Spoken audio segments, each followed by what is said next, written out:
Hi! In this lesson, we're going to talk about how do fuel cells work. So, how do fuel cells work? Well, they're based on that chemical reaction, which is the combustion of hydrogen with oxygen. We have hydrogen reacting with oxygen to form water. Of course, this is the balanced chemical equation of the reaction between hydrogen and oxygen. We have 2H2 plus O2 arrow 2H2O. So let's go back to the fuel cell. What does it look like? Well, it looks like something like this, where we have hydrogen in that tank, we have a barrier separating between the hydrogen tank and the oxygen tank, and we have a wire, and we have a catalyst. Okay, I think that sounds scary, but actually it's not.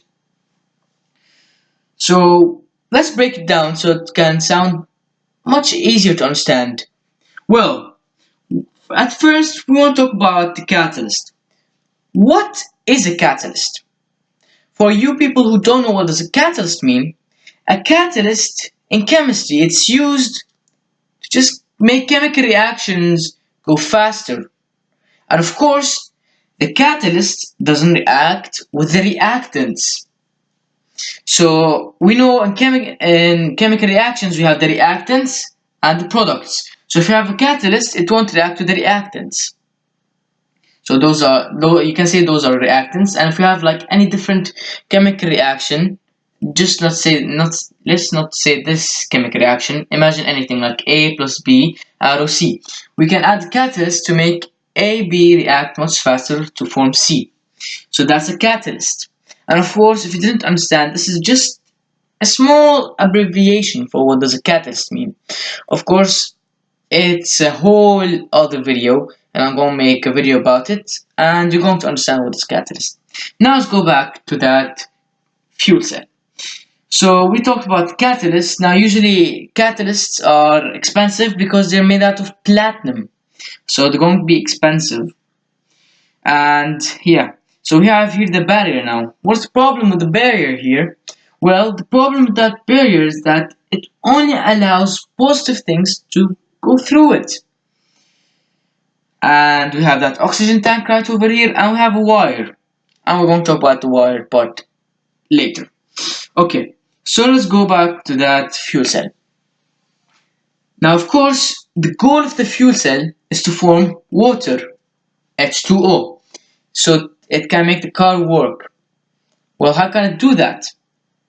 By letting hydrogen reacting with oxygen. I think that would be like, oh, this is an easy thing. Well, hydrogen will just release it from the tank and goes to oxygen, and I'm going to have a spark to let them react. Well, you're wrong. To make that chemical reaction successful, we're going to have that tank in here and the catalyst and that barrier and the oxygen tank and the wire. To make that work, what will happen is that the hydrogen will go and break to hydrogen cation. Why? Because you have that catalyst that will turn it into H+. So it will turn to H+, hydrogen cation, and of course we'll have the electrons also, E-. Now, because we said this barrier allows only positive things to go through it, well, we have hydrogen, H+, it's positive and it can go through it. And E-, well, it can use the wire to go through it, and then they're going to combine to form H2, and then we have that chemical reaction where H2 and O2 react and form water. Now, of course, we're going to have something that will make them react, which is the flame or the spark to let them react. Wait, you didn't understand? Oh, okay. So let me make it much easier to understand what's happening in here. Let's say we have teenagers inside here and kids in here. We have the teenagers, 16 years old, they're big, and we have the 10 years old, they're skinny. And their devices, the electronic devices, are in the O2 tank area. So those people are in the H2 tank and the devices are in the O2 tank. How can they go there? Well, we have a barrier, of course, that doesn't allow them to go there. But this barrier can fit only 10 years old kids. Well, that's great. But what about the 16 years old teenagers? They can't. So we have here the 10 years old kids. They can just go through there easily with no problems. What about the 16 years old? Well, they found out a way. They found a tunnel and they went through it, and they both split it from this part, went and came back together in this part, and went and got their devices and enjoyed playing anything or watching videos. So this is just an example of what's happening, but let's go chemically now.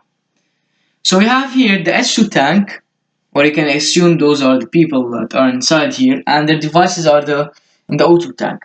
So the H2, it wants to go to the O2 to react with it to form what? Water. How can it do that? It can do that by going from this part to here. And how can that happen? It can happen by H turning into H plus, because only positive things can go through it. And what helps that? The catalyst.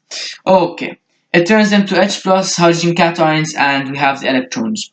Hydrogen, that's no problem, they enter and they go through the barrier.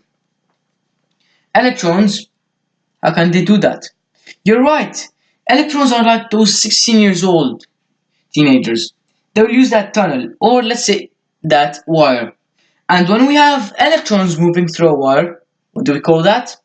You're right, electricity. So we have electricity going through this wire.